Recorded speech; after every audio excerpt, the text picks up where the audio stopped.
Egypt will survive.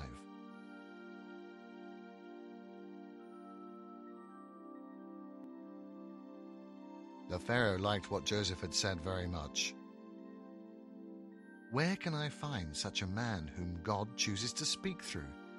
he asked his advisers and courtiers, but nobody had any answers. Then the Pharaoh rose out of his throne and said to Joseph, "God has told you all this. There can't be anyone else as clever and wise as you. I will put you in charge of my kingdom. All of Egypt will obey your orders. Only I, the Pharaoh, will be above you." Then the Pharaoh took his signet ring off and put it on Joseph's finger. Servants dressed him in fine clothes, and the Pharaoh laid a heavy gold chain around Joseph's neck. And that is how Joseph became the second most powerful man in Egypt. In the Pharaoh's name he ruled the whole land wisely and cleverly, and it all happened just as God had decided.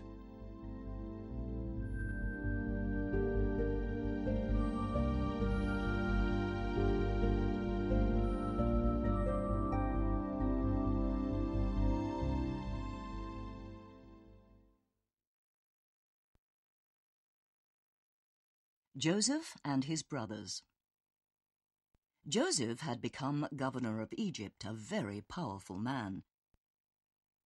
He had married Asenath, the daughter of the priest of the temple of On, and lived with her in a great palace. Wherever he went, people bowed to him in great respect and obeyed whatever he said. They built huge grain stores and filled them with corn. But the 7 years of abundance passed by quickly, and a great famine spread across the whole earth. There was no more rain, and the hot sun burned all the ears of grain. Only the Egyptians had enough, because their grain stores were full of corn.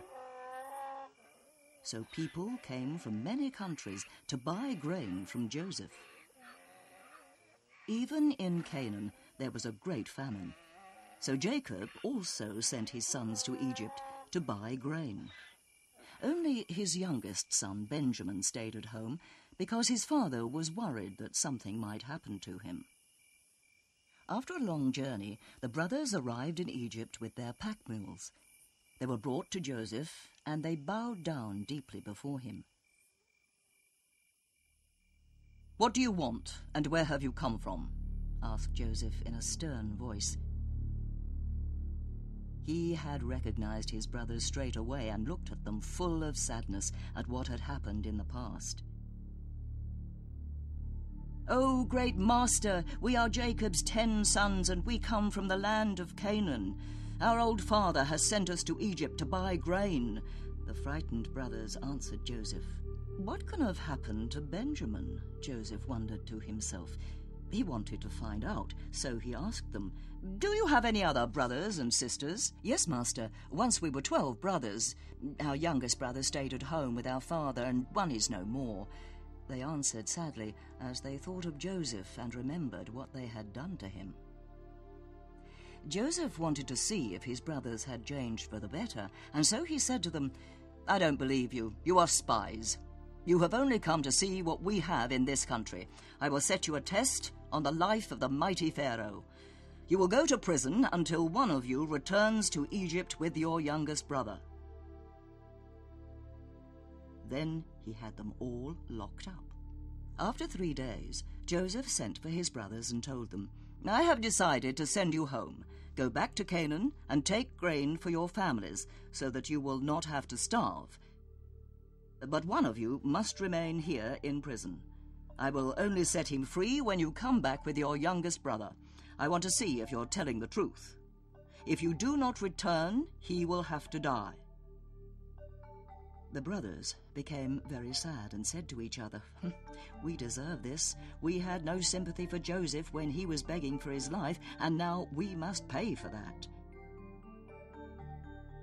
So Joseph had Simon bound before their eyes and led away. Then he ordered his servants to fill the brothers' empty sacks with grain, and had them secretly put the money they had brought on top of the grain. With their fully laden mules, the brothers rode out of the city. They had a long journey ahead of them. On the way, they stopped at an inn to rest, and as one of them opened a sack of grain to feed his mule, he found the money. They were all very upset. Everyone will think they have stolen the grain. What would happen to them now? They were very afraid and decided to leave the inn immediately and to continue their journey. Once they had arrived home, the 9 brothers told their father what had happened to them, all about the strict governor of Egypt, of Simon being put into prison, and of the riddle of finding the money. Then they told him that they had to take Benjamin back to Egypt. Jacob was horrified, and he shouted at them, "I have already lost Joseph. Simon is in prison, and now you want to take Benjamin away from me?" And he didn't want anything more to do with the whole story. The stores of grain from Egypt gradually grew smaller and smaller, and the famine in Canaan grew greater and greater. The brothers begged their father to give his blessing for their journey. "You must let us leave, father. If we don't buy more grain in Egypt, we will all starve to death. And Simon will have to die anyway if we don't go back with Benjamin." And Judah said to his father, "I will personally vouch for Benjamin. I will protect him with my life." So Jacob finally gave in with a heavy heart. He blessed his sons and he wept as they rode off with Benjamin. And so, for a second time, the brothers set off on the long journey to Egypt. They carried many gifts in their saddlebags that their father had given them for the governor of Egypt. There was precious balm, the sweetest honey, and many delicious pistachio nuts and almonds. They also took the money that had been secretly left on top of their sacks.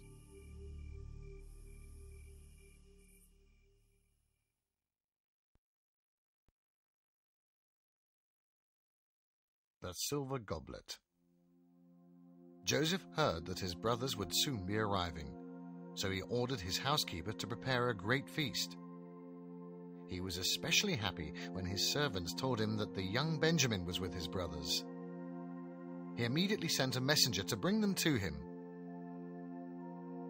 When they arrived at the palace gates, Joseph's housekeeper calmed the frightened brothers down as they excitedly protested that they had not stolen the money that was in their grain sacks. They were worried that they would be forced to become slaves because of it. "Have no fears," answered the housekeeper. "Nothing will happen to you. I received the money for your grain." Then he brought Simon to them, and they greeted their brother and were full of joy. At last they were reunited. Once all the brothers had washed and dressed in fine clothes, they were taken into the festively decorated banqueting hall of the palace. When Joseph entered, they all bowed down to the ground and gave him the gifts that they had brought from Canaan.